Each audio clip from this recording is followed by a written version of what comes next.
Hello नमस्कार साथियों, स्वागत है आप सभी का। इस लेक्चर में हम लोग पढ़ेंगे भारतीय संविधान एवं राज्य व्यवस्था यानी इंडियन कॉन्स्टिट्यूशन एंड पॉलिटी। इसमें सिर्फ हम लोग पढ़ेंगे वन लाइनर क्वेश्चंस। कैसे क्वेश्चंस? तो ये वैसे क्वेश्चंस हैं जो कि बीपीएससी के वेरियस एग्जाम्स में पूछे जा चुके हैं। तो अभी तक जितना भी बीपीएससी ने एग्जाम कंडक्ट किया है, तो सारे एग्जाम्स का एक यहाँ पे कंपाइलेशन मिलेगा आपको। हर एक क्वेश्चन को डिस्कस करेंगे। पॉलिटी के जितने भी पूछे गए हैं बीपीएससी के, जैसे कि बीपीएससी का सिविल सर्विसेज हो गया, बीपीएससी टीचर हो गया, बीपीएससी एएसओ हो गया, सीडीपीओ हो गया, उसके बाद इसमें प्रोफेसर का हो गया। तो जितने भी एग्जाम्स होते हैं बीपीएससी के थ्रू, तो हर एक एग्जाम में जो भी क्वेश्चंस पूछा गया आज तक पॉलिटिकल साइंस से, तो वो सारे क्वेश्चंस हम लोग डिस्कस करेंगे। तो वीडियो स्टार्ट करने से पहले आप लोगों से रिक्वेस्ट है कि वीडियो को लाइक कर दीजिएगा, चैनल को सब्सक्राइब कर दीजिएगा। और ये जो क्वेश्चंस है, ये क्वेश्चंस अभी आने वाले बीपीएससी 71वीं बीपीएससी और बीपीएससी एएसओ एग्जाम्स के लिए बहुत ही महत्वपूर्ण है, क्योंकि बहुत बार होता है कि रिपीटेड क्वेश्चन पूछा पूछा जाता है। और सिर्फ इसी दोनों एग्जाम के लिए नहीं, रेलवे का एनटीपीसी ग्रुप डी, उसके बाद फिर एसएससी का सीजीएल सीएचएसएल और भी वेरियस स्टेट्स पीसीएस एग्जाम्स, हर एक एग्जाम के लिए इंपॉर्टेंट होगा। तो आप लोग ध्यान से देखिएगा इस लेक्चर को एक बार दो बार, और स्पीड बढ़ा के भी आप लोग देख सकते हैं रिवीजन के तौर पे। तो चलिए शुरू करते हैं। और अगर किसी को लेक्चर का पीडीएफ चाहिए होगा तो कमेंट बॉक्स में एक लिंक मेंशन कर दूंगा, वहाँ से आप लोग उस पीडीएफ को डाउनलोड कर सकते हैं। तो इसमें पहला टॉपिक है भारतीय संविधान का विकास एवं संविधान सभा।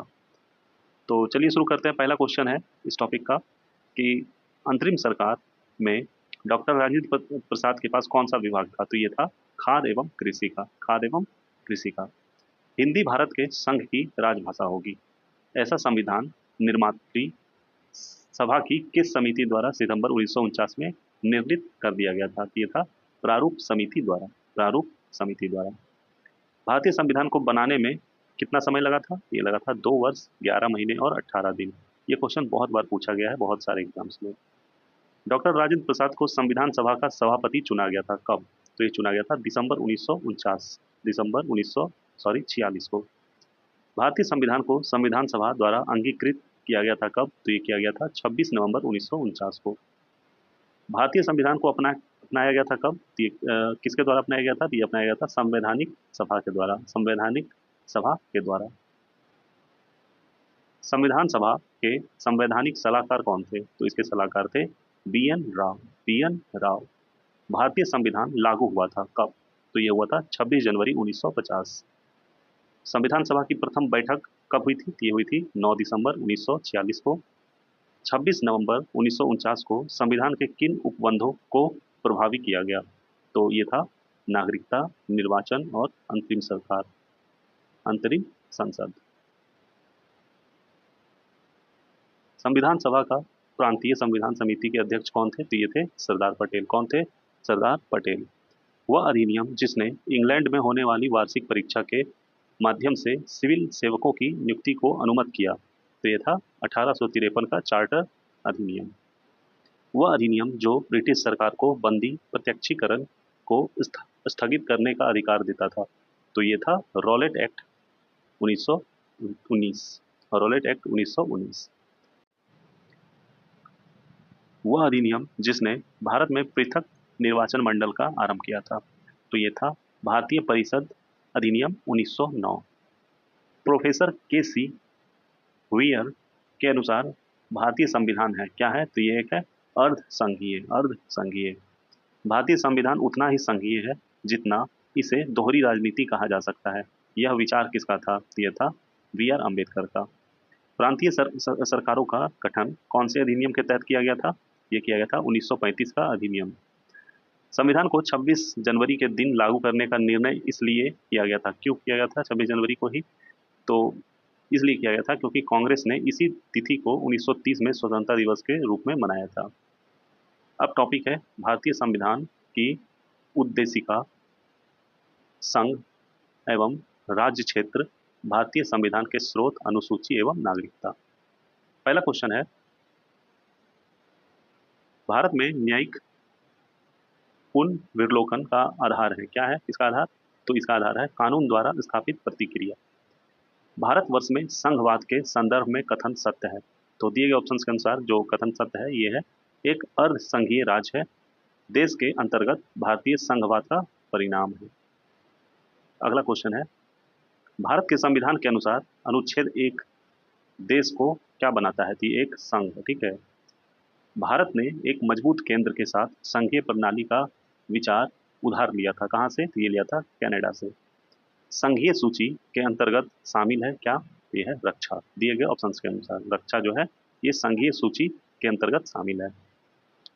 राज्य सन 1949 में भारतीय संघ में सम्मिलित हुआ था। ये हुआ था मणिपुर। भारत के संविधान की वह अनुसूची जिसके अधीन जनजातीय भूमि का खनन के लिए निजी पक्षकारों को अंतरण कृत और शून्य घोषित किया जा सकता है। यह है पांचवी अनुसूची।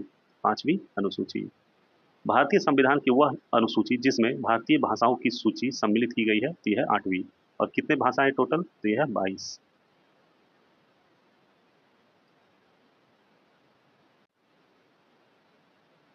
संघीय शासन की एक प्रमुख विशेषता है। क्या है इसकी एक प्रमुख विशेषता? तो इसकी प्रमुख विशेषता यह है कि केंद्र और राज्य अपनी शक्तियां संविधान से प्राप्त करते हैं। 73वें संशोधन अधिनियम 1992 जो कि 11वीं अनुसूची और अनुच्छेद 243 जी के अंतर्गत आता है, इसके द्वारा डैश विषयों को पंचायतों के प्रशासनिक नियंत्रण में रखा गया था। यह है 19 विषय, ठीक है। 19 विषयों को जानवरों के प्रति क्रूरता की रोकथाम को भारतीय संविधान की कौन सी सूची में रखा गया? ये रखा गया है संवर्ती सूची में। संविधान की प्रस्तावना को भारत की राजनीतिक कुंडली कहा किसने? ये कहा था के एम मुंशी ने। के एम मुंशी। अब है अगला जिसमें कि आर्टिकल्स को सही सुमेलित करना है। तो इसमें ऑलरेडी कहीं किया हुआ है सही सुमेलित, तो इसको सिर्फ हम लोग पढ़ते हैं कि ग्राम पंचायत का जो गठन होता है ये आर्टिकल 40 में मेंशन है। समान नागरिक संहिता ये अनुच्छेद 44 में है। न्यायपालिका व कार्यपालिका का पृथककरण ये अनुच्छेद 50 में है। अंतर्राष्ट्रीय शांति का विकास ये 51 आर्टिकल में है। और कृषि एवं पशुपालन ये अनुच्छेद 48 में है। आज़ादी के बाद भाषा के आधार पर भारत के राज्यों का पुनर्गठन कब हुआ था? ये हुआ था 1956 में। भारतीय संविधान की प्रस्तावना में स्थान नहीं मिला सभी के लिए शिक्षा को, ठीक है, सभी के लिए शिक्षा को। भारतीय संविधान की प्रस्तावना में भारत को डैश रूप में घोषित किया गया है। यह है एक सार्वभौम समाजवादी धर्मनिरपेक्ष प्रजातांत्रिक गणतंत्र। भारत में लौकिक सार्वभौमिकता है क्योंकि संविधान की प्रस्तावना आरंभ होती है किससे होती है? ये होती है हम भारत के लोग शब्द से। भारतीय संविधान की प्रस्तावना में समाजवादी शब्द कौन से संशोधन के तहत जोड़ा गया था? तो ये जोड़ा गया था 42वें संशोधन के तहत। 42वें संशोधन, और इसको मिनी कॉन्स्टिट्यूशन भी कहा जाता है। भारतीय संविधान की प्रस्तावना यानी प्रियम्बल में इसको कौन सा संशोधन है जिसके द्वारा समाजवादी एवं धर्मनिरपेक्ष शब्द जोड़े गए थे? तो ये है 42वां संशोधन, ठीक है, 42वां। इसमें बहुत सारे चेंजेस हुए थे। भारत के संविधान की प्रस्तावना में पहले मुख्य रूप से सम्मिलित नहीं किया गया था किसको? तो ये समाजवाद और धर्मनिरपेक्षता को। समाजवाद और धर्मनिरपेक्षता को। वह संशोधन जिससे समाजवाद, धर्मनिरपेक्षता और राष्ट्रीय एकता एवं अखंडता शब्द भारतीय संविधान में जोड़े गए थे। तो ये था 42वां संविधान संशोधन। भारतवर्ष को एक धर्मनिरपेक्ष राज्य के रूप में वर्णित करता है क्या? तो यह है भारत की प्रस्तावना यानी प्रियम्बल ऑफ इंडियन कॉन्स्टिट्यूशन। एक नया राज्य बनाने में संवैधानिक संशोधन के लिए कितना बहुमत चाहिए? तो एक साधारण बहुमत चाहिए। भारत में एक नया राज्य बनाया जा सकता है संसद के साधारण बहुमत से। वह विषय जो संवर्ती सूची में है तो यह है शिक्षा। भूमि सुधार डैश के विषयों के अंतर्गत आता है। तो ये आता है राज्य सूची के। राज्य सूची।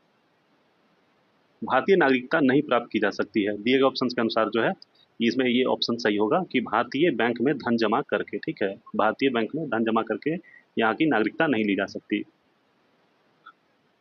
भारतीय संविधान की 10वीं अनुसूची का संबंध किससे है? तो यह है दल बदल विरोधी कानून से। दल बदल विरोधी कानून से।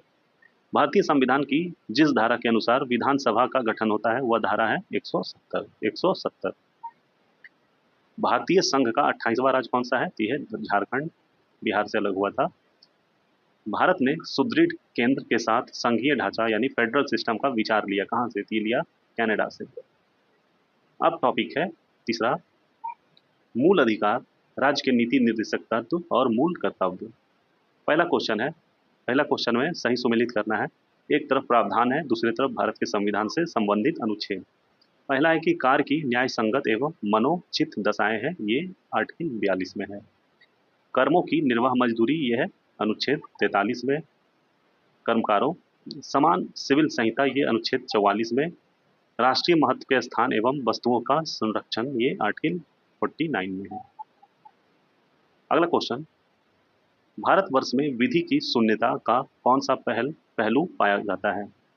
तो इसका आंसर है कि न्यायपालिका विवादित कार्यपालिका आदेश या विधायी उपायों को पूर्णतः या उसके भाग को शून्य घोषित कर सकती है। एक संविधि पूर्णतः या आंशिक रूप से शून्य घोषित की जा सकती है। एक शून्य विधि को संवैधानिक संशोधन के माध्यम से राज्य द्वारा पुनर्जीवित किया जा सकता है। अगला क्वेश्चन है, संविधान का कौन सा अनुच्छेद अस्पृश्यता के उन्मूलन को सुनिश्चित करता है? तो ये आर्टिकल 17 है, ठीक है। छुआछूत को खत्म करता है, ये आर्टिकल 17। भारत के संविधान की प्रस्तावना न्याय की गारंटी देती है। इसका तात्पर्य है कि भारत अपने जनमानस को अनुमति देता है, किस चीज की अनुमति देता है? तो इसका आंसर होगा अपने प्रतिनिधियों के निर्वाचन की, कुछ मूल अधिकारी रखने की, निर्णय निर्माण में भागीदारी की। चुप रहने की स्वतंत्रता भारत में क्या है? तो ये एक मूल अधिकार है। भारतीय संविधान का वह अनुच्छेद जो किसी भी व्यक्ति को कानून के समक्ष समानता और कानून के समक्ष सुरक्षा प्रदान करता है, तो यह है आर्टिकल 14। आर्टिकल 14 संवैधानिक उपचारों के अधिकार का उल्लेख है अनुच्छेद 32 में। अनुच्छेद 32 में भारतीय नागरिकों के मौलिक अधिकार शामिल किए गए हैं, किसमें? तो ये भाग 3 में, संविधान के भाग 3 में। वह संशोधन जिसके तहत मौलिक कर्तव्यों को संविधान में सम्मिलित किया गया था, ये था 42वां संविधान संशोधन। अब है सही सुमिलित करना। एक तरफ आर्टिकल है, एक तरफ उसमें क्या मेंशन है ये देखना है, ठीक है। तो इसमें ऑलरेडी किया हुआ है, तो हम लोग सिर्फ पढ़ेंगे। आर्टिकल 48 में कहता है कि कृषि और पशुपालन को मेंशन किया गया है। आर्टिकल 50 में न्यायपालिका का कार्यपालिका से पृथक्करण। 49 में है कि राष्ट्रीय महत्व के स्मारकों, स्थानों और वस्तुओं का संरक्षण। आर्टिकल 40 में है ग्राम पंचायतों का गठन, और 45 में है 6 वर्ष से कम आयु के बच्चों की शिक्षा और देखभाल। मूल अधिकारों के डैश संवर्ग में अस्पृश्यता के रूप में किए गए विभेदन के विरुद्ध संरक्षण समाविष्ट है, तो इसका आंसर हो जाएगा समता का अधिकार, ठीक है। मूल अधिकारों में समता का अधिकार, संवर्ग के अस्पृश्यता के रूप में किए गए विभेदन के विरुद्ध संरक्षण समाविष्ट है। वर्तमान समय में एक मौलिक अधिकार नहीं है, तो ये संपत्ति का अधिकार जो है ये मौलिक अधिकार नहीं है। पहले था, इसको हटा दिया गया। अब मौलिक अधिकारों में से संपत्ति के अधिकार को समाप्त कर दिया गया था, कब? तो ये 44वें संविधान संशोधन के द्वारा। इंदिरा साहनी बनाम भारत संघ मुकदमे में सर्वोच्च न्यायालय का निर्णय कौन से विषय से संबंधित है? तो यह है सरकारी नौकरियों में अन्य पिछड़ा वर्ग का आरक्षण। किसी कार्य को अविलंब कराने के लिए न्यायालय से कौन से विशेष लेखों को जारी करने की याचना की जा सकती है? तो यह है परमादेश। परमादेश। संवैधानिक उपचारों में से पोस्टमार्टम भी कहा जाता है। किसको? तो ये कहा जाता है उत्प्रेषण को। उत्प्रेषण को। राज्य के नीति निर्देशक सिद्धांतों को भारत में संविधान व आर्थिक लोकतंत्र का घोषणा पत्र कहा जाता है। किसको? किसने कहा था ये सेंटेंस? तो ये कहा था B.R. अम्बेडकर ने। भारतीय संविधान की आत्मा कहा जाता है संविधान की प्रस्तावना को। प्रतिषेध रिट जारी नहीं हो सकती, किसके विरुद्ध? तो ये होता है कार्यकारी निकाय के विरुद्ध। कार्यकारी निकाय के विरुद्ध। रिट ऑफ को वारंटो को दायर नहीं किया जा सकता है, किसके प्रति? तो किसी भी निजी व्यक्ति द्वारा, चाहे पीड़ित हो या नहीं। A.V. डाइसी के अनुसार भारत में विधि का शासन निहित है किसमें? तो यह है भारत के संविधान के जो अनुच्छेद 14 है उसमें, ठीक है। विधि का नियम या कानून का अधिराज्य का मतलब क्या होता है? इसका मतलब होता है कि सभी के लिए एक कानून और सभी के लिए एक न्याय तंत्र। Right to equality. विधि का शासन का मतलब क्या होता है? तो विधि का शासन का मतलब होता है कि कानून की भावना एवं व्यापकता और मनमानीपन से बचना। परमादेश यानी मैंडमस की रिट नहीं हो सकती है, किसके विरुद्ध? तो ये हो सकती है राष्ट्रपति के विरुद्ध नहीं हो सकती। धर्म की स्वतंत्रता का अधिकार कौन से आधार पर प्रतिबंधित नहीं किया जा सकता है, तो ये राज्य की सुरक्षा, राज्य की सुरक्षा। विधिक सूत्र यानी और ट्रिप वॉइस संबंधित है किस चीज से, तो ये है दोहरा खतना से, सॉरी दोहरा खतरा से। अनुच्छेद 51A का क्लॉज के जोड़ा गया 86वें संविधान संशोधन 2002 के द्वारा। पद यानी पद बंदी प्रत्यक्षीकरण संबंधित है किस चीज से, तो यह है विधि व्यवस्था से, विधि व्यवस्था से। किसी व्यक्ति की अवैध हिरासत के खिलाफ कौन सा रिट लागू होती है, तो ये होती है बंदी प्रत्यक्षीकरण। नागरिक अधिकार लागू करने के लिए जाना होगा कहाँ, तो जाना होगा सर्वोच्च न्यायालय के पास। संविधान द्वारा मौलिक अधिकारों को लागू करने की शक्ति दी गई है किसको, तो ये दी गई है सर्वोच्च न्यायालय एवं उच्च न्यायालय को, सर्वोच्च न्यायालय और उच्च न्यायालय को। भारतीय संविधान के भाग 4 में दिए गए निर्देशित सिद्धांत में सूचीबद्ध है, क्या सूचीबद्ध है, तो पहला है कि समान कार्य के लिए समान वेतन, समान नागरिक संहिता। वे मौलिक अधिकार जो भारतीय नागरिकों को प्राप्त हैं परंतु गैर नागरिकों को नहीं, तो दिए गए ऑप्शन के अनुसार है पहला भाषा एवं अभिव्यक्ति की स्वतंत्रता, दूसरा है अल्पसंख्यकों के अधिकार। भारतीय संविधान द्वारा प्रदत्त डैश अधिकार गैर नागरिकों को भी उपलब्ध है, यह है संवैधानिक निराकरण का अधिकार। उच्चतम न्यायालय की व्यवस्था अनुसार निजी भवनों के ऊपर राष्ट्रीय झंडे को फहराना डैश के तहत हर नागरिकों का मौलिक अधिकार है, यह है संविधान का अनुच्छेद 19(1), ठीक है 19A। एक मानव अधिकार जो भारतीय संविधान के अंतर्गत मौलिक अधिकार भी है, तो कौन सा है, यह है right to education, right to education. भारत के संविधान का वह अनुच्छेद जो प्रेस की स्वतंत्रता से संबंधित है, यह है अनुच्छेद 19, right to freedom, right to freedom.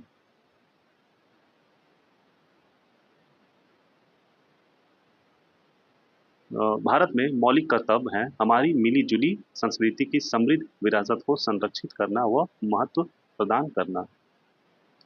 मौलिक कर्तव्यों को निर्धारित किया गया क्या किसके द्वारा, दिए है 42वें संविधान संशोधन के द्वारा।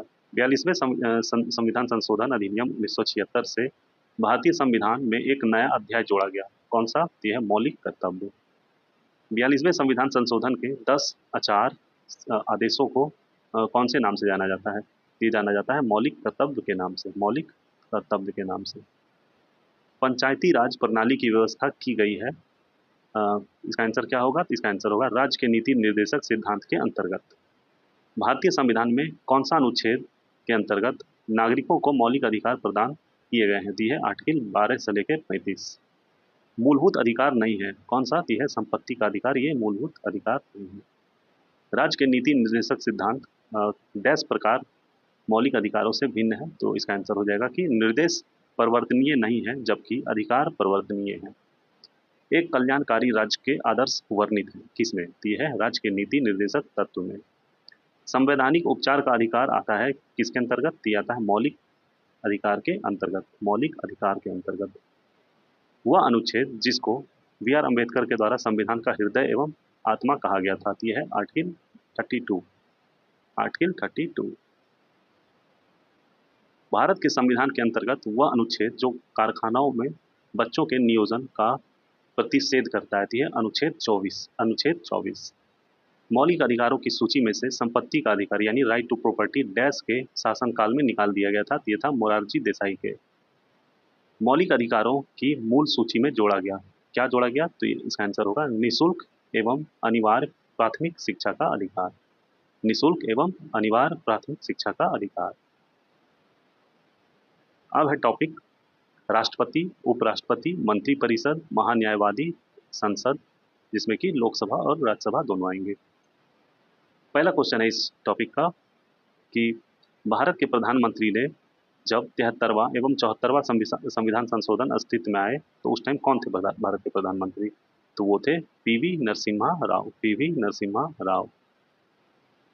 अगला क्वेश्चन, राज्यसभा का सदस्य बनने हेतु आवश्यक न्यूनतम आय कितना होना चाहिए, तो ये होना चाहिए 30 वर्ष। संसद का कार्य क्या होता है, तो संसद का कार्य होता है विधि निर्माण, वित्तीय मामलों का नियंत्रण। धन विधेयकों को प्रस्तावित किया जाता है केवल लोकसभा में, केवल लोकसभा में। संसद की वह समिति जिसने अपने कार्यकाल के 100 वर्ष पूरे किए हैं, तो यह है लोक सेवा समिति। लोक सेवा समिति। प्रत्येक राज्य में लोकसभा की सीटों का निर्धारण परिसीमन आयोग द्वारा किया जाता है। इस परिसीमन को रोक दिया गया है। कब तक? तो ये रोक दिया गया 2026 तक। मतलब अभी 2026 तक कोई नंबर ऑफ सीट्स चेंज नहीं होंगे किसी भी स्टेट में। और सबसे ज़्यादा किस में है, कौन से राज्य में? तो सबसे ज़्यादा है उत्तर प्रदेश में 80 सीट, फिर है 44 यहाँ पे महाराष्ट्र में, और फिर बिहार में है 40।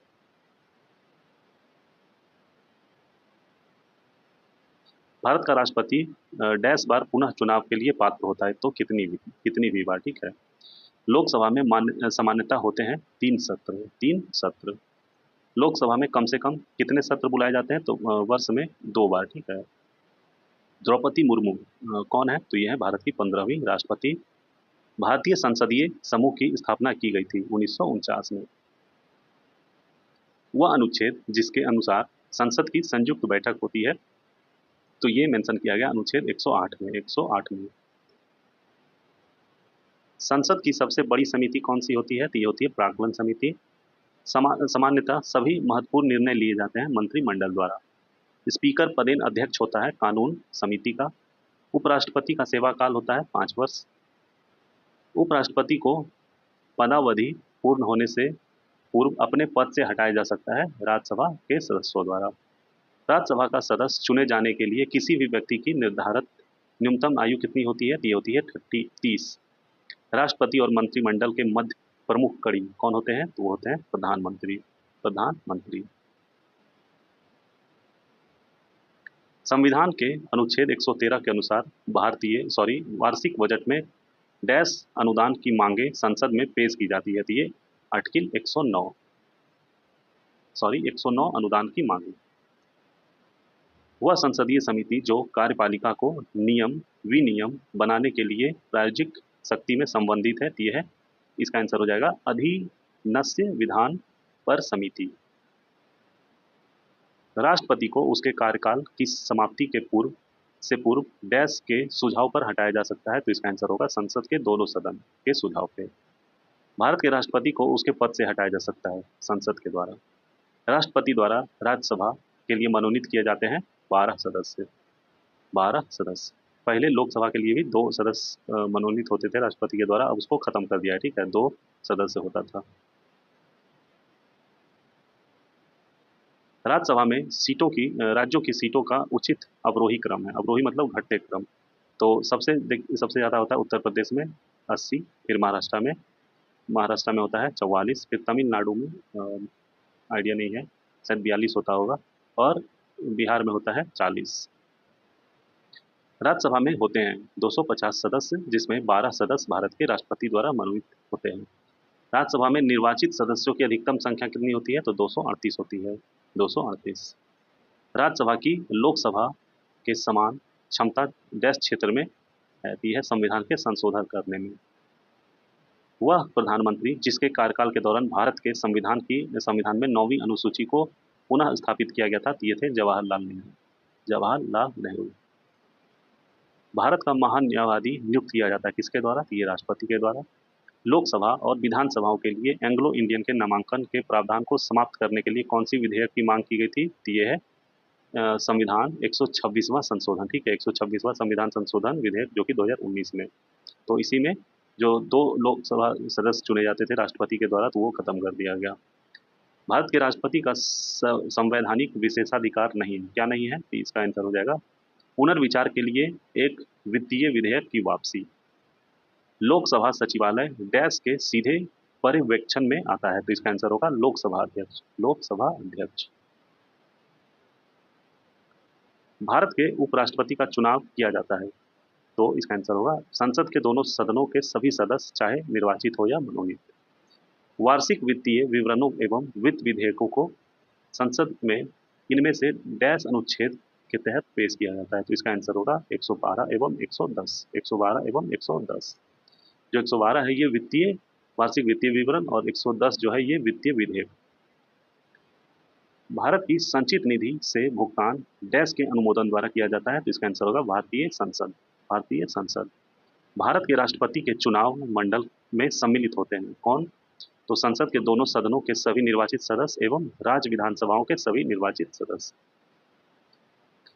भारत में राष्ट्रपति का चुनाव किया जाता है, तो इसका आंसर होगा एकल हस्तांतरीय हस्तांतरीय मत प्रणाली के द्वारा। भारत में धन विधेयक को पारित करता है कौन? तो ये है स्पीकर। भारत में प्रधानमंत्री बनने हेतु न्यूनतम आयु कितनी होनी चाहिए? तो 25। संविधान भारतीय संविधान का वह अनुच्छेद जो भारत के राष्ट्रपति के महाभियोग प्रक्रिया से संबंधित है, तो यह है अनुच्छेद 61। अनुच्छेद 61। डैश विधेयक पर भारत के राष्ट्रपति अपने निषेधाधिकार का प्रयोग कर सकते हैं, तो इसका आंसर होगा गैर धन विधेयक। गैर धन विधेयक। सर्वोच्च न्यायालय के न्यायाधीशों की संख्या में वृद्धि की जा सकती है, किसके द्वारा? तो संसद के द्वारा। संसद के द्वारा। संसद के संयुक्त सत्र की अध्यक्षता कौन करता है? तो ये करता है लोकसभा का अध्यक्ष। संविधान द्वारा केंद्रीय सरकार की कार्यपालिका शक्ति निर्हित की गई राष्ट्रपति में। भारतीय राजनीतिक व्यवस्था में कार्यपालिका डैश के अधीन रहकर कार्य करती है, तो इसका आंसर होगा विधान पालिका। भारत के राष्ट्रपति के अध्यादेश जारी करने की शक्ति, आंसर होगा विधायिकी शक्ति। संसद को राज्य सूची में किसी मामले में के संबंध में कानून बनाने की शक्ति है, वो शर्ते यह राष्ट्रहित में हो। ठीक है, राष्ट्रहित में हो। लोकसभा का सदस्य चुने जाने के लिए एक व्यक्ति को कम से कम 25 वर्ष का होना चाहिए। सदस्य का हिस्सा होता है कौन? तो ये होते हैं राष्ट्रपति। भारत का महान्यायवादी जिसके द्वारा नियुक्त किया जाता है वह कौन होते हैं? तो वो होते हैं भारत के राष्ट्रपति। भारत सरकार को कानूनी विषयों पर परामर्श कौन देता है? तो ये देता है अटॉर्नी जनरल। एक गैर संसद सदस्य के रूप में संसद के किसी एक सदन की कार्रवाई में भाग ले सकता है, तो यह है महान्यायवादी। जो महान्यायवादी होता है ये एक गैर सदस्य के रूप में संसद के किसी सदन की कार्रवाई में भाग ले सकता है। भारत सरकार का वह अधिकारी जो सदस्य ना होते हुए भी भारतीय संसद की कार्रवाई में भाग लेने का अधिकार रखता है, तो इसका आंसर होगा attorney general. Attorney general. Bharat सरकार का प्रथम विधि अधिकारी समझा जाता है महान्यायवादी को। धन विधेयक पेश किया जाता है लोकसभा में। राज्यसभा का पदेन अध्यक्ष होता है उपराष्ट्रपति। भारत के प्रधानमंत्री किसके प्रति जवाबदेह होते हैं? तो ये लोकसभा। संघीय मंत्री परिषद के मंत्री उत्तरदायी होते हैं केवल लोकसभा के प्रति। भारतीय सर्वोच्च न्यायालय में न्यायाधीशों की नियुक्ति कौन करता है? तो ये राष्ट्रपति। भारतीय राष्ट्रपति अपनी शक्तियों का प्रयोग करते हैं सीधे अथवा अपने अधीनस्थ अधिकारियों के द्वारा। एक एमपी की सीट को रिक्त घोषित किया जा सकता है यदि वह संसद से लगातार 60 दिन की अवधि के लिए अनुपस्थित रहता है। लोक लेखा समिति अपनी रिपोर्ट प्रस्तुत करती है किसको? तो ये लोकसभा के स्पीकर को। यदि राष्ट्रपति और उपराष्ट्रपति का पद खाली हो तो भारत के राष्ट्रपति के पद पे होता है कौन? तो ये होता है भारत का मुख्य न्यायाधीश। यदि भारत के राष्ट्रपति का पद खाली है और उपराष्ट्रपति तथा भारत के मुख्य न्यायाधीश उपलब्ध नहीं है तो भारत के राष्ट्रपति नियुक्त किया जाएगा सुप्रीम कोर्ट के वरिष्ठ न्यायाधीश को। ठीक है। डैश सदन में अध्यक्षता करने वाला अधिकारी उस सदन का सदस्य नहीं होता है, तो इसका आंसर होगा राज्यसभा। राज्यसभा। हमारे संविधान के अनुसार राज्यसभा का कार्यकाल समाप्त होने का विषय नहीं है। ठीक है, राज्यसभा का कार्यकाल जो होता है ये समाप्त होने का विषय नहीं है, ये भंग नहीं किया जा सकता। राज्यसभा को अस्थायी सदन कहते हैं, क्यों? क्योंकि इसे विघटित नहीं किया जा सकता। राज्यसभा के सदस्य चुने जाते हैं 6 वर्षों के लिए। भारत का प्रधानमंत्री जो होता है ये मुखिया होता है केंद्रीय सरकार का। वित्त बिल के लिए डैश की पूर्व स्वीकृति आवश्यक है, तो ये भारत के राष्ट्रपति की स्वीकृति। राज्यसभा का सभापति उपराष्ट्रपति। लोकसभा में आंग्ल भारतीय समुदाय को मनोनीत करने की शक्ति होती है भारत के राष्ट्रपति के पास, अब नहीं है। ठीक है, लोकसभा में अब नहीं है, अब सिर्फ राज्यसभा में बचा है 12। भारत के कार्यपालिका अध्यक्ष यानी एग्जीक्यूटिव हेड होते हैं राष्ट्रपति। भारतीय संविधान ने केंद्र सरकार की अधिशासी शक्तियों को निर्हित किया भारत के राष्ट्रपति में। ये क्वेश्चन जो है ना, ये क्वेश्चन का कोई मतलब नहीं रह गया। लोकसभा में आंग्ल भारतीय समुदाय को मनोनीत करने की शक्ति ये खत्म हो चुका है। ठीक है, ये अब बहुत पहले का पूछा गया होगा, देखिए 2000 ईस्वी में पूछा गया था। अगला क्वेश्चन है कि लोकसभा को कार्यकाल पूरा होने के पहले भंग किया जा सकता है किसके द्वारा? तो प्रधानमंत्री की सिफारिश पर राष्ट्रपति के द्वारा। आमतौर पर भारत के प्रधानमंत्री होते हैं लोकसभा का अध्यक्ष। भारत के राष्ट्रपति को यह अधिकार नहीं है कि वह उच्चतम न्यायालय के न्यायाधीश को हटाए। संसद के दोनों सदनों का संयुक्त अधिवेशन आयोजित होता है। इसका क्या आंसर हो जाएगा? तो इसका आंसर होगा कि एक ऐसे विधेयक पर विचार करने और उसे पारित करने के लिए जिस पे दोनों में मतभेद हो। लोकसभा का नेता कौन होता है? तो ये होता है प्रधानमंत्री। वर्तमान लोकसभा में प्रत्येक राज्य के लिए स्थानों का आवंटित निर्धारित है सन 1971 की जनगणना पर, ठीक, कि कौन से क्षेत्र के कितने लोकसभा सीट होंगे। कोई वित्तीय बिल प्रस्तावित हो सकता है सिर्फ लोकसभा में। लोकसभा के स्पीकर का निर्वाचन होता है लोकसभा के सभी सदस्यों के द्वारा। भारत में किसी भी किसी भी सदन का सदस्य हुए बिना कोई व्यक्ति डैश कितने दिनों तक पद पर आसीन रह सकता है? ये 6 महीनों तक। संसद के 2 सत्रों के बीच आधिकारिक अंतराल होना चाहिए 6 महीने का। भारतीय संविधान भारत के राष्ट्रपति को अधिकार नहीं देता है राज्यों के मुख्यमंत्री की नियुक्ति का, ठीक है, राज्यों के मुख्यमंत्री की नियुक्ति का। तो राज्यों के मुख्यमंत्री की नियुक्ति जो होती है, मतलब ये वोटिंग से होती है, और उसको मतलब उनको कौन दिलाता है शपथ? तो उनको दिलाता है राज्यपाल, ठीक है, राज्य का राज्यपाल। अगर कोई धन विधेयक लोकसभा द्वारा स्वीकृत हो जाए तो राज्यसभा इसे अधिक से अधिक कितने दिनों तक से रोक सकती है? तो ये रोक सकती है 14 दिनों तक। केंद्र शासित प्रदेश के मुख्यमंत्री जहां पर इस तरह का प्रावधान है डैश के द्वारा नियुक्त किए जाते हैं। तो ये इसका आंसर होगा राष्ट्रपति। भारतवर्ष की रक्षा बल के सुप्रीम कमांडर होते हैं भारत के राष्ट्रपति। भारत के संसद में होते हैं कौन कौन होते हैं? तो राष्ट्रपति, राज्यसभा एवं लोकसभा। लोकसभा अध्यक्ष के पद पर चुने गए प्रथम दलित कौन थे? तो इनका नाम था जीएमसी बाल योगी। जीएमसी बाल योगी। अब टॉपिक है संघ की न्यायपालिका, भारत का नियंत्रक एवं महालेखा परीक्षण, ठीक है। पहला क्वेश्चन,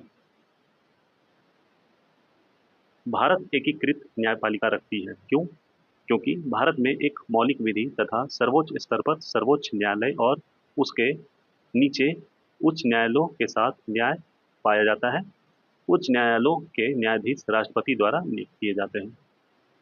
पहला लोकायुक्त डैश राज्य में नियुक्त हुआ था? तो ये महाराष्ट्र में हुआ था। स्वतंत्र भारत के प्रथम विधि आयोग के अध्यक्ष कौन थे? तो ये थे MC सीतलवाड़।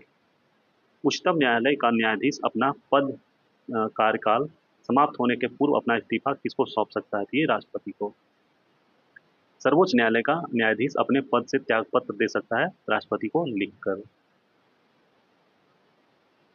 AS आनंद 1990 के दशक के अंत में कौन से पद पर कार्यरत थे? तो ये थे भारत के मुख्य न्यायाधीश थे, भारत के मुख्य न्यायाधीश।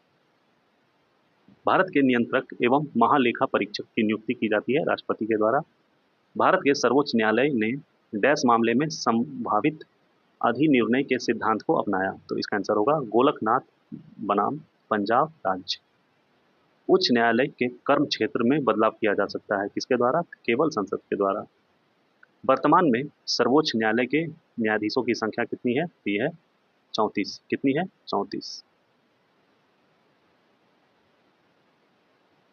भारत में न्यायिक पुनरावलोकन का आधार क्या होगा? इसका आंसर है, तो इसका आंसर हो जाएगा कि कानून द्वारा स्थापित प्रक्रिया है, ठीक है। भारत में न्यायिक पुनरावलोकन का आधार है कानून द्वारा स्थापित प्रक्रिया। न्यायिक पुनरावलोकन का अर्थ क्या होता है? तो इसका अर्थ होता है कि उच्चतम न्यायालय किसी भी राज्य के कानून को अवैध घोषित कर सकता है।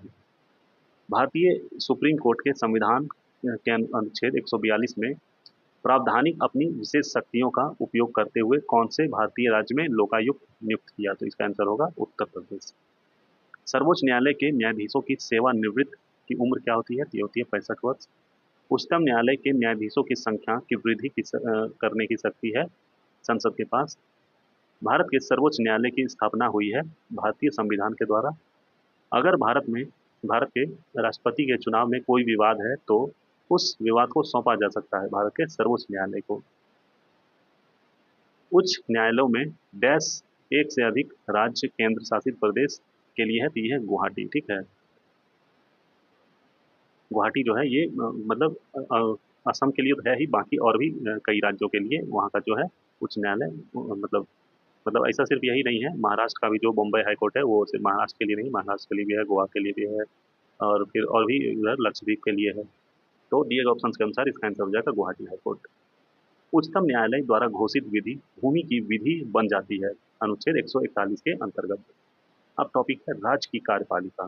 पहला क्वेश्चन है इसका कि राज्य का मंत्री परिषद सामूहिक तौर पर उत्तरदायी होता है किसके प्रति? तो ये होता है विधानसभा के प्रति। विधानसभा के प्रति।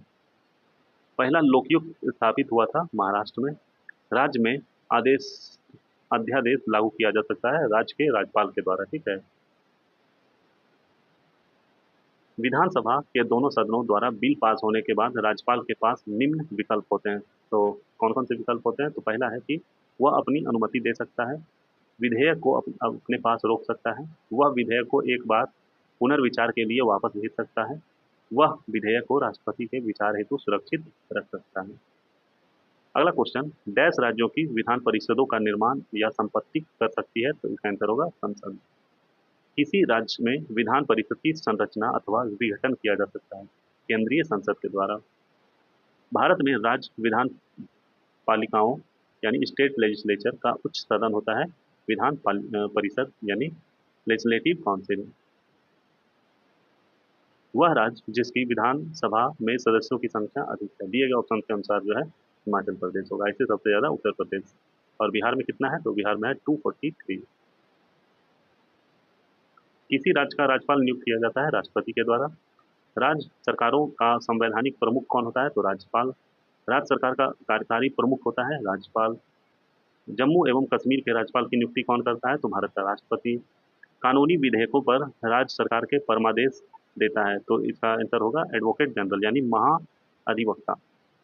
राज्य में राष्ट्रपति शासन लागू किया जाता है किसके सलाह पे? तो ये है गवर्नर की सलाह पे, गवर्नर के सलाह पे। भारतीय संविधान के अनुसार राज्यों की विधायिका में सम्मिलित है, कौन कौन सम्मिलित है? तो आंसर हो जाएगा राज्यपाल, विधानसभा एवं विधान परिषद जहां इसका अस्तित्व है। उत्तर प्रदेश के राज्यपाल ने विधानसभा के सत्र के आयोजन के लिए इसके अध्यक्ष को निर्देश दिया।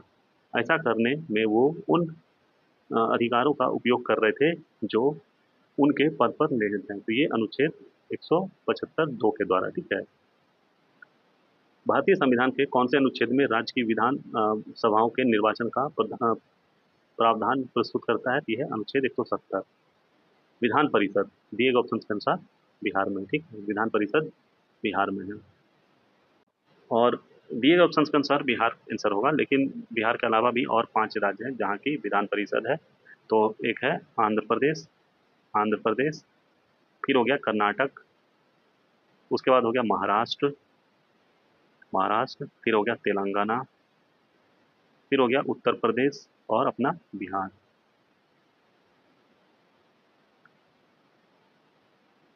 यदि किसी राज्य की विधानसभा का अध्यक्ष पद त्यागना चाहे तो उसे अपना त्याग पत्र देना चाहिए, किसको? ये उपाध्यक्ष को। विधान परिषद के सदस्यों की न्यूनतम आयु कितनी होती है? ये होती है 40। अब है टॉपिक राज्यों के उच्च न्यायालय एवं अधीनस्थ न्यायालय, ठीक है। इसमें 3 क्वेश्चन है। पहला है कि वे राज्य जिन्होंने धारा 348(2) को प्रयोग से उच्च न्यायालय में हिंदी भाषा के प्रयोग को मान्यता दे दी जाती है। उत्तर प्रदेश, मध्य प्रदेश, बिहार एवं राजस्थान। उच्च न्यायालय के कार्य क्षेत्र में बदलाव किया जा सकता है केवल संसद के द्वारा। एक उच्च न्यायालय का न्यायाधीश अपना त्यागपत्र संबोधित करता है किसको? तो राष्ट्रपति को। अब टॉपिक है पंचायत, नगर पालिका एवं सहकारी समितियां। पहला क्वेश्चन है कि भारत में जिला नियोजन समितियों का मुख्य उद्देश्य क्या होता है? तो इसका उद्देश्य होता है पंचायतों और नगर पालिकाओं की योजनाओं को एकीकृत करना, पंचायतों के मध्य एकीकृत दृष्टिकोण विकसित करना। स्थानीय स्वशासन को किस वर्ष संवैधानिक दर्जा प्रदान किया गया था? तो ये किया गया था 1992 में। 1992 में। पंचायतों की वित्तीय स्थिति की समीक्षा के लिए राज्य सरकार प्रत्येक 5 वर्षों में गठित करती है वित्त आयोग, ठीक है। अगर पंचायत का विघटन होता है तो चुनाव होने चाहिए 6 महीने के अंदर। पंचायत सदस्य की अयोग्यता का प्रश्न निर्धारित करेगा कौन? तो ऐसी संस्था जिसे राज्य विधानमंडल मुहैया करा सके। पंचायती राज विषय है किसका, तो ये राज्य सूची का है। संविधान संशोधन जो 73वां है, ये किससे है, तो ये है पंचायत राज प्रणाली से। पंचायत राज प्रणाली से कौन सा संविधान संशोधन है जिसके द्वारा पंचायत राज संस्थाओं को संवैधानिक स्तर प्राप्त हुआ था, तो ये 73वां संविधान संशोधन। पंचायती राज अपनाने वाला पहला राज्य कौन था, तो ये था राजस्थान।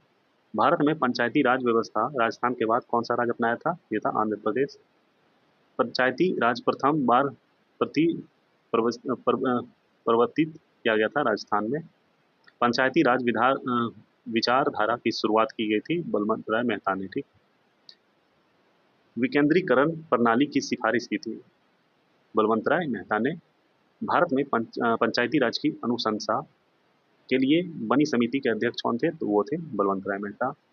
अब है एक तरफ समिति, दूसरी तरफ है कौन से वर्ष में आई, तो उसको सही सुमेलित करना यहाँ पे ऑलरेडी किया हुआ है। तो पहला है CH हनुमंता राव, ये 1984 में हुआ। GVK राव, ये 1985। अशोक मेहता 1977, ML सिंघवी 1986 और बलवंत राय मेहता 1957। पंचायती राज संस्थाओं को 29 कार्यों की सूची डैश अनुच्छेद के तहत दी गई है, दी है अनुच्छेद 243G। भारत में महिलाओं के लिए कौन सा राजनीतिक संस्था में स्थान आरक्षित है, तो ये पंचायती राज में है। पंचायत के चुनाव कराने हेतु निर्णय लेती है राज्य सरकार। अब सिर्फ ये पंचायती राज में ही नहीं, बल्कि अब जो लोकसभा और राज्यसभा होगा, तो वहाँ पे भी जितने भी MP होते हैं, वहाँ पे भी 35% सीट रिजर्व हो गया है, ठीक है, महिलाओं के लिए। पंचायती राज व्यवस्था के तहत निर्माण हुआ था ग्राम पंचायत का वह अनुच्छेद जो पंचायत के गठन के लिए राज्य सरकारों को निर्देश देता है, यह अनुच्छेद 40। वह कमेटी जिसने न्याय पंचायत बनाने की सिफारिश की थी, तो इसका आंसर होगा अशोक मेहता कमेटी।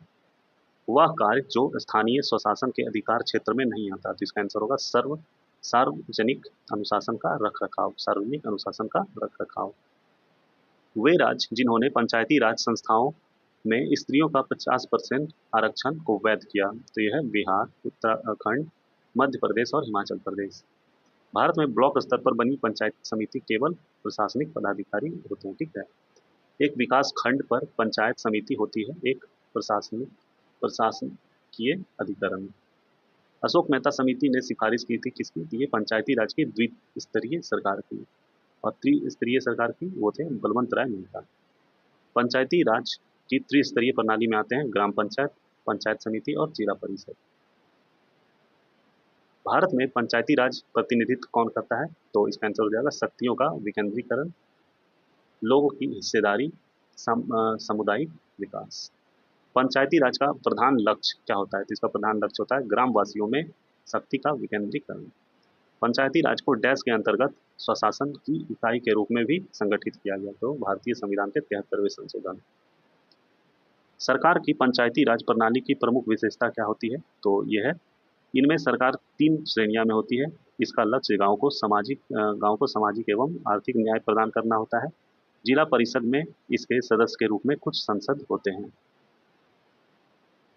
11वीं अनुसूची के द्वारा पंचायती राज संस्थाओं को डैश विषयों पर नियंत्रण करने का अधिकार दिया गया है, तो इसका आंसर हो जाएगा 29, ठीक है, 29 विषयों पर।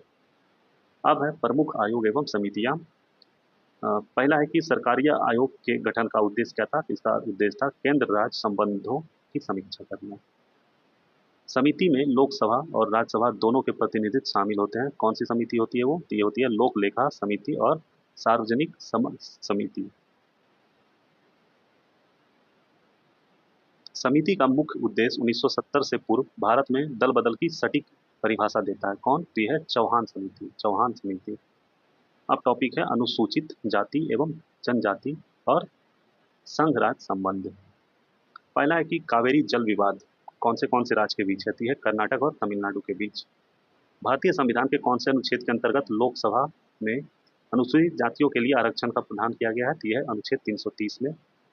14 अगस्त 2007 को संसद द्वारा भारतीय संविधान में संशोधन के उपरांत अब अनुसूचित जातियों को सूची में जातियों की संख्या कितनी हो गई है, तो यह है 1206, ठीक है, 1206 जातियां हैं टोटल।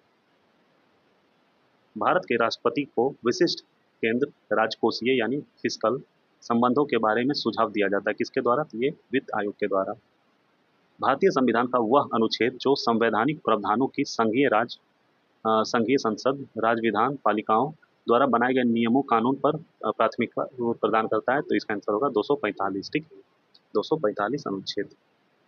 अब टॉपिक है लोक सेवा आयोग, निर्वाचन आयोग और राजभाषा। ठीक है, पहला क्वेश्चन है कि भारत के प्रमुख चुनाव आयुक्त कौन थे? तो ये थे सुकुमार सेन।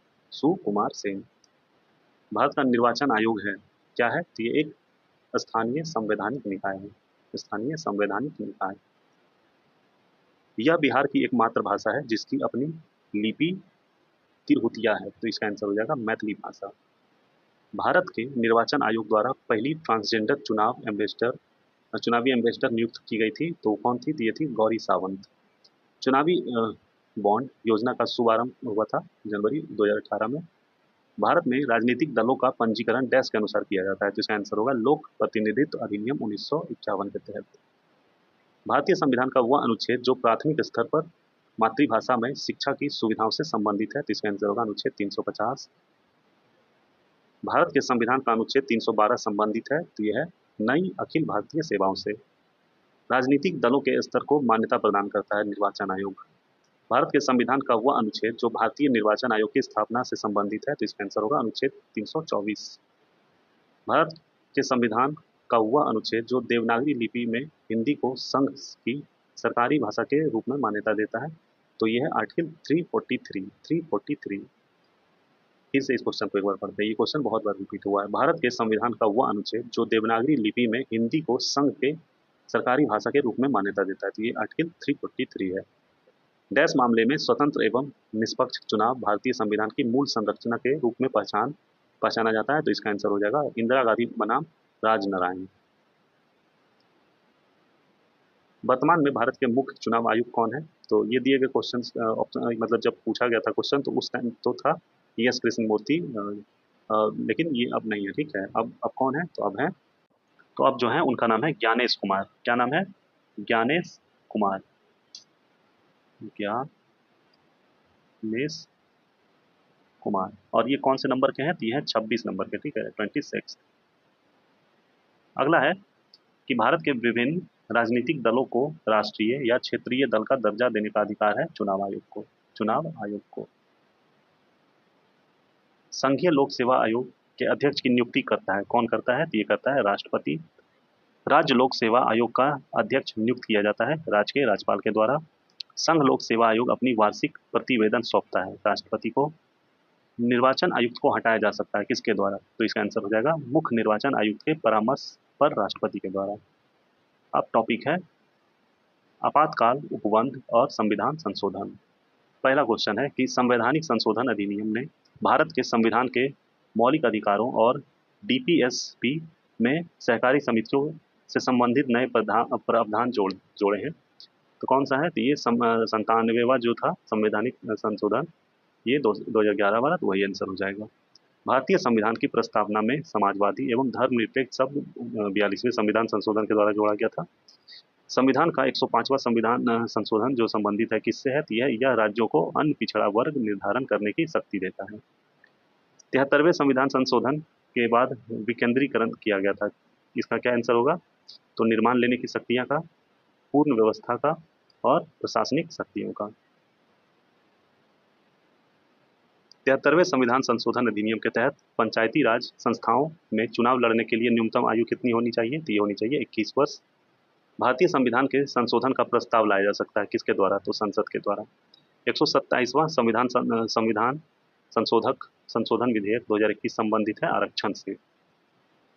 वह संविधान संशोधन जिसके द्वारा शिक्षा के अधिकार को एक मौलिक अधिकार के रूप में सम्मिलित किया गया, तो यह 86वां। भारतीय संविधान में संशोधन प्रारंभ किया जा सकता है लोकसभा और राज्यसभा के द्वारा। भारतीय संविधान में संशोधन के लिए विधेयक लाया जा सकता है कहाँ पे? तो ये दोनों में से कहीं पे भी। ठीक है, लोकसभा या राज्यसभा। संविधान के मंत्रिमंडल शब्द की एक ही बार प्रयोग हुआ वह है अनुच्छेद 352 में। ठीक है, वह संवैधानिक संशोधन अधिनियम जिसके द्वारा मंत्री परिषद की संख्या लोकसभा के कुल सदस्यों के 15% की सीमा तक निर्धारित की गई है। ये 91 जो अमेंडमेंट हुआ था 2003 में, उसके अनुसार। वह संवैधानिक संशोधन जिसके तहत पंचायती राज संस्थाओं में महिलाओं का आरक्षण प्रदान किया गया, तो यह 73वां। 73वें संविधान संशोधन कानून की वैधानिक शुरुआत कौन से संविधान संशोधन बिल से हुई थी? ये हुई थी 64वें संविधान संशोधन बिल से। संवैधानिक प्रावधान के संशोधन का प्रावधान दिया गया है तो भाग 20 के अनुच्छेद 368 में, ठीक है, भाग 20 में या फिर अनुच्छेद 368 में। भारतीय संविधान में संशोधन होता है 368 के अनुसार। 124वां संवैधानिक संशोधन संबंधित है आरक्षण से। पहले ही अवस्था में राष्ट्रपति कौन सी अवधि के लिए वित्तीय आपातकाल की घोषणा कर सकते हैं? तो 2 महीनों के लिए, ठीक है, 2 महीनों के लिए। और ये जो 124वां संवैधानिक संशोधन है आरक्षण से, ये कौन सा आरक्षण? तो ये जो 10% आरक्षण दिया जाता है ईडब्ल्यूएस कैटेगरी को, ठीक है, ईडब्ल्यूएस कैटेगरी को, तो वही है, ठीक है। 108वें संविधान संशोधन बिल को दूसरे नाम से जानते हैं, कौन सा? ये महिला बिल के नाम से, ठीक है, महिला बिल। मतदान की न्यूनतम आयु 18 वर्ष कौन से संविधान संशोधन में हुआ था? तो ये हुआ था 61वां। भारतीय संविधान में संशोधन करके शिक्षा का अधिकार जोड़ा गया 1 अप्रैल 2010 को, 1 अप्रैल 2010 को। वह अनुच्छेद जिसके अनुसार भारत के राष्ट्रपति द्वारा राष्ट्रीय आपातकाल की घोषणा की जा सकती है, तो यह 352, 3 होता है, ठीक है, 3 इमरजेंसी होता है, 352 जो नेशनल इमरजेंसी से रिलेटेड हो गया। एक होता है 356, मतलब 4 बढ़ा के याद कीजिएगा, एक होता है 360। तो ये नेशनल इमरजेंसी है, ये 2 बार हुआ अभी तक। 356 जो है ये स्टेट में जो इमरजेंसी लगता है, राष्ट्रपति शासन, मुख्यमंत्री को हटा के वहाँ राज्यपाल का शासन हो जाता है, तो ये तो बहुत सारे स्टेट में। और ये 360 जो है ये फाइनेंशियल है, ये आज तक कभी नहीं लगा है भारत में।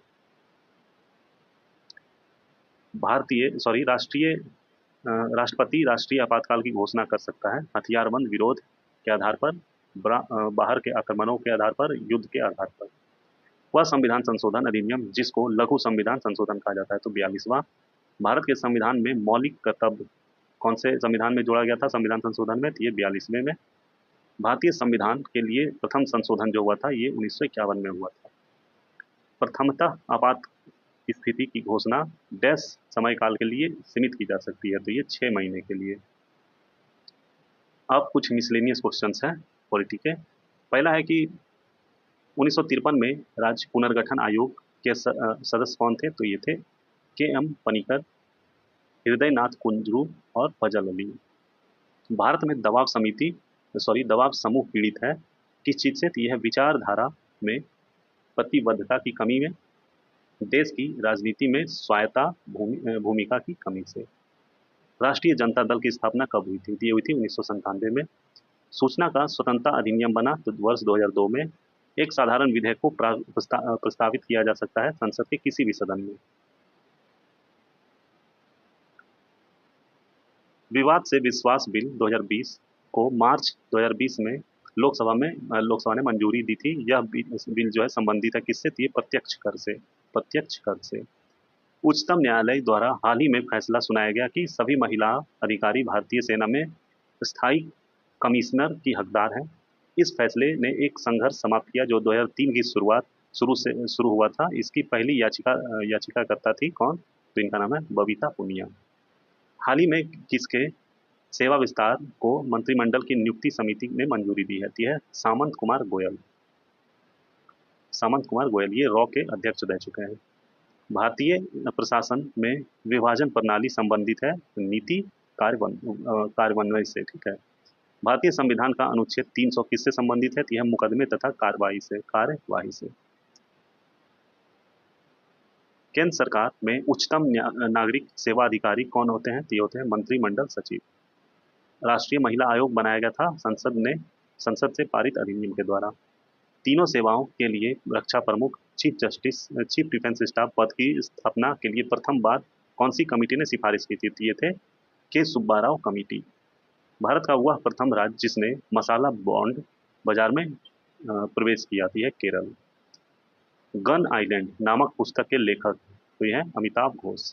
एशिया का प्रथम देश जिसने समान लिंगों में शादी को कानूनी मान लिया है, ठीक है, तो यह है ताइवान। पिछड़ा वर्ग आयोग का प्रथम अध्यक्ष काका कालेकर। पिछड़ी जाति आयोग के प्रथम सभापति Kaka Saheb Kalekar. Caste in Indian politics के लेखक कौन है? तो ये हैं रजनी कोठारी। अनुच्छेद 35A के प्रावधान को भारतीय संविधान में शामिल किया गया था 1954 में। स्वतंत्र भारत के पहले राष्ट्रपति राजेंद्र प्रसाद। स्वतंत्र भारत के प्रथम राष्ट्रपति कहाँ से थे? तो ये बिहार से थे, राजेंद्र प्रसाद, समस्तीपुर से। लगातार 2 बार राष्ट्रपति रहे हैं राजेंद्र प्रसाद। लोकपाल का विचार सबसे पहले सुझाया गया था किसके द्वारा? तो ये मोतीलाल चिमनलाल सीतलवाड़ के द्वारा। प्रशासनिक ट्रिब्यूनल की कार्यकारी को किस प्रकार का माना जाता है? तो ये अर्धन्यायिक। भारतीय संविधान का अनुच्छेद 310 कौन से सिद्धांत का प्रतीक है? तो ये प्रसाद का सिद्धांत। संविधिक संस्था नहीं है, तो ये है वित्त आयोग। भारतीय संविधान में अनुच्छेद कितने हैं टोटल? तो 395 है। 395 बस नाम का है, और भी बहुत सारे हो चुके हैं, मतलब उसमें क ख ग घ जुड़ के ये सब बहुत सारा हो गया, तो 400 प्लस ही है। भारतीय संविधान में शामिल दिए गए ऑप्शन के अनुसार, मतलब जो आंसर होगा भारतीय संविधान में शामिल क्या है? तो 395 अनुच्छेद है, 22 भाग है और 12 अनुसूचियां हैं। भारतीय सेनाध्यक्ष की सेवानिवृत्त की उम्र क्या होती है? तो ये होती है 62 वर्ष, 62 ईयर्स। भारतीय उच्चायुक्त के पद का कौन से अधिनियम से सृजन हुआ? तो भारत सरकार अधिनियम 1919। श्री मोहम्मद अंसारी का भारत के उपराष्ट्रपति के रूप में कौन सा नंबर था? ये था 13वां।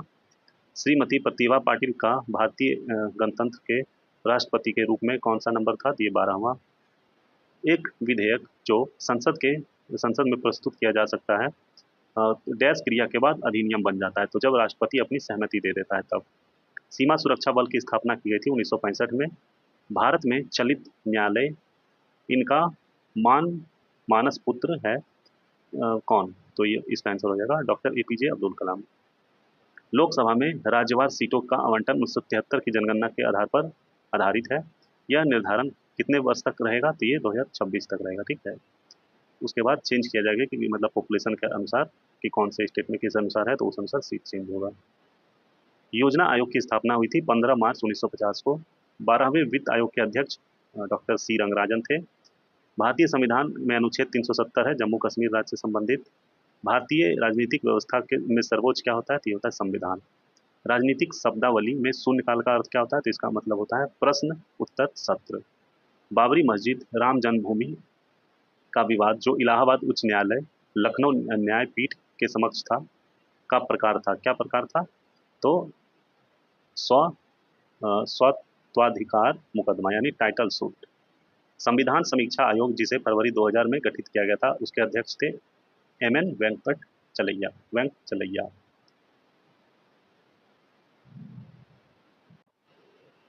अगला क्वेश्चन है, लोकसभा के उपाध्यक्ष थे दिए गए ऑप्शन के अनुसार पीएम सईद जो थे ये थे।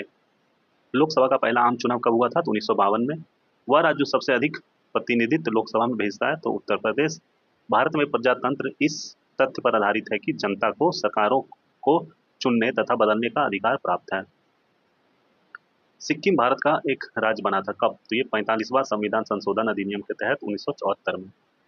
भारत के संसद का व्यय नियंत्रित किया जाता है किसके द्वारा? तो नियंत्रक एवं महालेखा परीक्षक के द्वारा। जनहित याचिका की धारणा कौन से देश से उत्पन्न हुई थी? ये अमेरिकी गणराज्य से, यूएसए। इसमें सही सुमेलित करना है संविधान के मत, और दूसरी तरफ है देश जिसके द्वारा जिससे लिया गया। पहला कि राज्य के नीति निर्देशक सिद्धांत जो है ये आयरलैंड से। मौलिक अधिकार अमेरिका से। संघ राज्य के बीच संबंध की समवर्ती सूची ऑस्ट्रेलिया से। भारत राज्यों का संघ जिसमें केंद्र को अधिक शक्ति प्राप्त है, ये कनाडा से। भारत के संविधान में वर्तमान में कितने ये हैं अनुच्छेद? 395। अब है व्यवस्थापिक पिका के रिक्त स्थान की पूर्ति के लिए होने वाले विशेष चुनाव को कहते हैं उपचुनाव। मतलब कहीं कोई अगर लीडर है जो या तो रिजाइन कर दिया हो या डेथ हो गया हो किसी कारण, तो वहाँ पे उपचुनाव होता है, तो वही पूछा गया था। व्यवस्थापिका के रिक्त स्थान की पूर्ति के लिए होने वाले विशेष चुनाव को कहते हैं उपचुनाव। भारत में संघीय वित्त आयोग संबंध रखता है राज्यों एवं केंद्र के बीच वित्त से। संविधान के अनुच्छेद 280 के तहत किया जाता है वित्त आयोग, ठीक है, वित्त आयोग का स्थापना किया जाता है। तो इसी के साथ खत्म होता है पॉलिटी का क्वेश्चंस जितना भी पूछा गया था आज तक बीपीएससी में। तो लगभग 500 क्वेश्चंस तो होंगे। तो आप लोगों से रिक्वेस्ट है कि वीडियो को लाइक कर दीजिएगा, चैनल को सब्सक्राइब कर दीजिएगा, और बताइएगा कमेंट में कि कैसा लगा, और कमेंट कीजिएगा और शेयर भी कर दीजिएगा अपने दोस्तों में जो भी एग्जाम्स देने जा रहे हो, मतलब गवर्नमेंट जॉब की तैयारी कर रहे हो, रेलवे, एसएससी, और अभी फिलहाल जो बीपीएससी एसओ और बीपीएससी 71 का देने जा रहा है, तो उसके लिए बहुत ही इंपॉर्टेंट है ये लेक्चर, तो आप लोग देखिएगा अच्छे से, ध्यान से स्पीड बढ़ा के देख सकते हैं। तो इतना ही था इस लेक्चर में। वीडियो देखने के लिए धन्यवाद। जय हिंद।